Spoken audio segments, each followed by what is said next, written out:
Olá!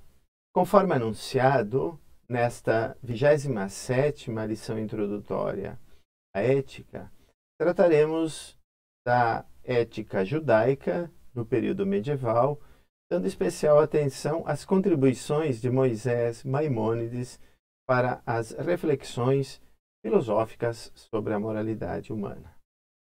Bem, para começar, é importante lembrar que já tratamos, de alguma maneira, da ética judaica, né? Nas primeiras videoaulas, na introdução, nós estabelecemos alguns pressupostos fundamentais dessa forma de compreender a moralidade humana, principalmente baseado no mandamento divino, né? Ou seja, nos 10 mandamentos entregues a Moisés no Monte Sinai, e como veremos, Maimônides reforça como sendo um dos traços distintivos de uma ética judaica. Também vimos, embora de forma bastante breve, algumas contribuições de alguns pensadores, alguns filósofos, como por exemplo Philon, né? As reflexões filosóficas sobre a moralidade inspirados na tradição judaica. E, desde logo, né, devemos dizer que se baseia fundamentalmente na Torá, chamada Bíblia, né, hebraica, os primeiros livros do Antigo Testamento, e também num conjunto de escritos do Talmud, né, que são comentários, então, que estabelecem uma certa tradição interpretativa da Torá.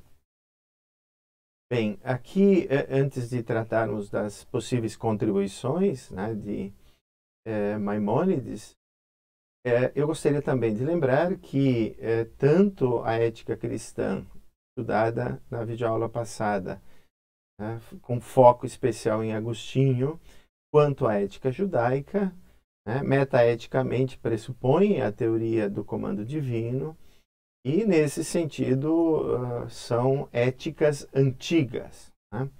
Não tanto por uma questão, digamos, cronológica, mas porque conceitualmente, né, fazem apelo a uma verdade superior e, como vimos, né, nas primeiras videoaulas, é o critério para diferenciar uma ética antiga de uma ética moderna. Bem, Moisés Maimônides nasceu em Córdoba, né? Teve uma boa formação filosófica, foi rabino, foi médico e se destacou por inúmeros escritos. O principal deles, que eu utilizarei aqui, se chama Guia dos Perplexos. E é por ele que eu vou começar para tentar estabelecer uma marca distintiva da ética judaica, né? Não tanto em seus dogmas metafísicos, mas naquilo que, como veremos depois, tem algum tipo de contribuição propriamente ética, né? Então, eu gostaria de citar aqui uma contribuição que foi importante do Maimônides nesse livro, que é o estabelecimento daqueles que são, digamos, os elementos principais do judaísmo, né? E que, enfim, se tornam a marca distintiva do judaísmo, tanto em relação a outras religiões monoteístas, como, por exemplo, o cristianismo, o islamismo, quanto, eventualmente, de outras religiões, por exemplo, politeístas, né? Bem, então, nesse livro, Guia dos Perplexos, o Maimônides estabelece algumas teses centrais da ética judaica, que são as seguintes. Eu leio. Creio plenamente que a profecia de Moshe Rabbeinu, conhecido então como Moisés, é verídica. Creio plenamente que toda a Torá que agora possuímos foi dada pelo Criador a Moshe Rabbeinu. creio plenamente que esta Torá não será modificada e nem haverá outra outorgada pelo Criador. Creio plenamente na vinda de Messias e, embora ele possa demorar, aguardo todos os dias a sua chegada. Creio plenamente que haverá a ressurreição dos mortos quando for a vontade do Criador. Então aqui tem claramente, né, uma declaração de aceitação da Torá na sua forma original, né, sem os outros livros que nós conhecemos da Bíblia, em especial o Novo Testamento, é claro, né? Tem também aí a tese básica, digamos, né, que continua presente no judaísmo, né, que, enfim, os judeus ainda aguardam a vinda do Messias, né, foi profetizado, o que significa, né, por implicação, que os judeus não consideram Jesus de Nazaré o Cristo, o enviado, o Messias, e assim por diante. Há aí também algumas peculiaridades, né, características do judaísmo, ao menos na compreensão de Maimônides. Por exemplo, que haverá a ressurreição dos mortos e, portanto, por exemplo, isso distingue também de teses outras metafísicas que dizem que temos uma substância simples em nós, a alma aqui, né? Não padece com o corpo, etc. Né? Bem, há outras peculiaridades da ética judaica que eu já vou tentar estabelecer, mas aqui nós temos uma boa forma, então, né, de marcar uma certa diferenciação entre a ética cristã, estudada na videoaula anterior, a ética judaica. Né? Além, claro, lembrando, então, daquilo que já estudamos na introdução, né, nas primeiras videoaulas e também em alguns autores. Bem, agora, há uma dificuldade que, infelizmente, eu não tenho condições de discutir de forma aprofundada, né? Que significa exatamente tentar deixar de lado as concepções do judaísmo enquanto religião, né? Extrair daí uma peculiaridade propriamente ética, né? Uma contribuição propriamente ética. E no que diz a respeito a Maimônides, eu aqui também confesso que não conheço profundamente, né, o Talmud e outros textos. Então eu vou simplesmente seguir um autor que é Kellner, né, e comenta, como parte das contribuições ao livro Companion to Ethics, né, organizada por Peter Singer, esse capítulo está lá, é um capítulo sobre a ética judaica, então, né, o Kellner estabelece que a principal contribuição de Maimônides, nesse livro já citado, pode ser resumida da seguinte maneira. Então, eu vou novamente ler. Né? No final do livro, a qual dos perplexos, o caráter moral, né? Então é isso que nos importa, a orientação prática do judaísmo vence. E Maimônides informa o seu leitor que a verdadeira perfeição envolve a imitação da amabilidade, da justiça e da correção de Deus, após ter atingido o mais alto nível de perfeição intelectual.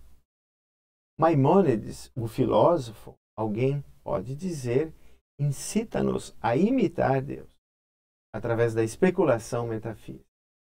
Maimônides, o rabino, não pode contentar-se com isso e insiste que tal imitação deve ter impacto prático nas nossas vidas em comunidade. Bem, eu já vou ilustrar através de um conceito como nós podemos ver na prática essa compreensão sobre a moralidade, né? Derivada, então, aqueles fundamentos de fé, né, dos fundamentos que foram lidos há pouco. De qualquer maneira, então, eu gostaria de resumir, digamos assim, né, a partir desse autor, a contribuição principal de Maimônides, nos termos que estão ali no quadro, né, a ideia da imitatio Dei.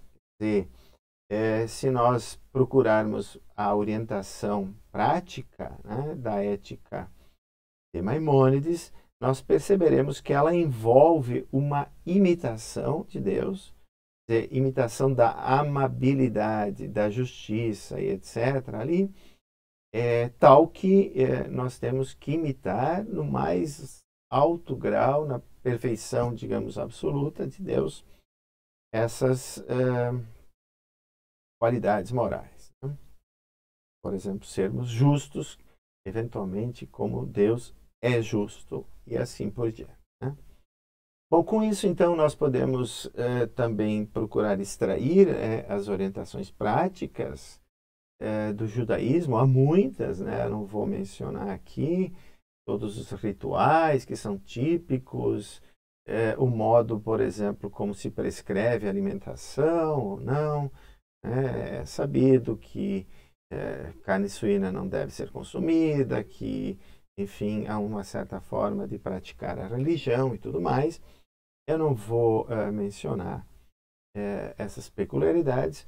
Eu vou apresentar algo que eu penso que tem interesse filosófico maior e, em especial, ético, né? Um interesse ético, e, no fundo, pode ser considerado, então, uma contribuição que Maimônides também ajudou a estabelecer a partir dos seus estudos, né, sobre a Torá. Então, nesse sentido, ética aqui é esse estudo, né, que não é, claro, empírico, é orientado pela religião, né, judaica, mas que tem uma praticidade, tem, digamos, algum tipo de orientação para a vida prática. Né?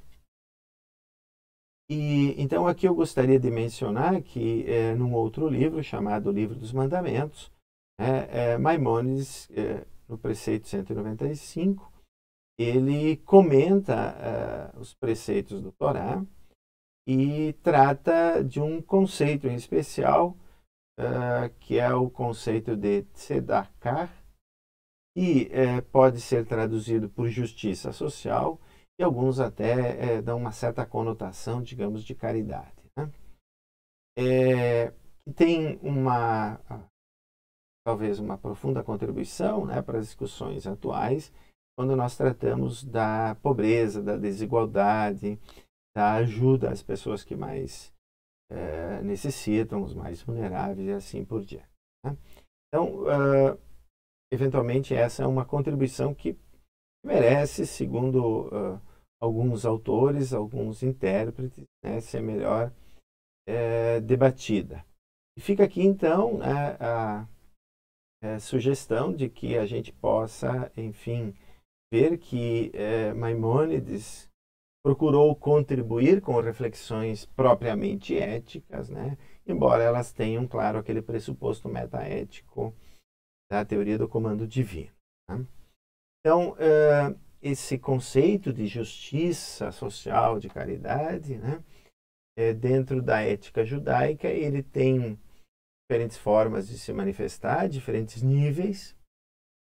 Então, eu gostaria aqui de apresentar esses níveis e dizer no final simplesmente que nós temos uma certa obrigação moral de ajudar as pessoas, segundo Maimônides, nesses termos. Né? Bom, um primeiro nível, então, seria aquilo que é considerado a forma mais elevada de praticar, né, essa justiça, a verdade, e ajudar a manter uma pessoa antes mesmo que ela necessite, ou antes mesmo que ela pobre, né? E essa forma de ajuda é uma forma de ajuda substancial, porque ela exige que a pessoa viva de forma digna, né? Então, isso se consegue de diferentes maneiras, pode ser dando um crédito, ajudando a encontrar um emprego, né? Ou estabelecer um negócio próprio e assim por diante. É uma das formas de ajudar as pessoas. Um outro nível, nós temos, então, a ideia de que o doador não conhece quem recebe ajuda, né? E, enfim, por sua vez, a pessoa que é beneficiada não conhece quem ajuda, né? O doador. E quando se contribui em fundo de caridade, nós temos aí, então, um certo cumprimento desse preceito. Né? Num outro nível, no terceiro, o doador conhece a identidade né, de quem recebe, mas aquele que recebe não conhece a identidade do doador. Né? Num outro, há uma doação indireta, o que recebe conhece o doador, mas este não reconhece a identidade do beneficiado. Né? Num quinto nível, quando se dá, quando se ajuda as pessoas, né, sem ser solicitado, por exemplo, né? É uma iniciativa aí nesse sentido própria, né, de alguém que está doando. Num outro nível é quando se dá diretamente ajuda porque a pessoa solicita, né? Digamos, uma esmola porque alguém na rua solicita, etc. Né? E há outros níveis, né? Por exemplo, quando se ajuda em menor proporção, aqui se poderia fazer, mas com uma certa alegria, né? Com uma boa vontade. E, finalmente, no último nível, que é o mais baixo, de cumprir esse preceito de justiça social, de caridade, né? É quando se faz sem vontade ou até mesmo contra a vontade. São maneiras aqui de expressar um pouco o que estaria contido nesse conceito, né? Em diferentes esferas, em diferentes níveis. E o Maimônides, enfim, ele sustenta e acrescenta, né, que aquele que vive e pratica, né, essa forma de justiça social, ele tem uma certa obrigação de fazer isso. Né? Então, nós temos, a partir da ética Maimônides, da ética judaica, uma obrigação de ajudar as pessoas pobres ou tão pobres, né, que não tenham, ao menos, os meios de subsistência, solicitem ou não. Por diante. Bem, essa é uma pequena amostragem, enfim, né, de uma contribuição de Maimônides no período medieval, de uma ética que, claro, é informada por um certo pressuposto metaético transcendente, mas que tem alguma forma de contribuição para discussões de justiça social ainda hoje. Bem, sobre a ética judaica no período medieval, ficamos apenas com Maimônides. Na próxima videoaula apresentaremos as contribuições de Averroes na ética islâmica. Até lá!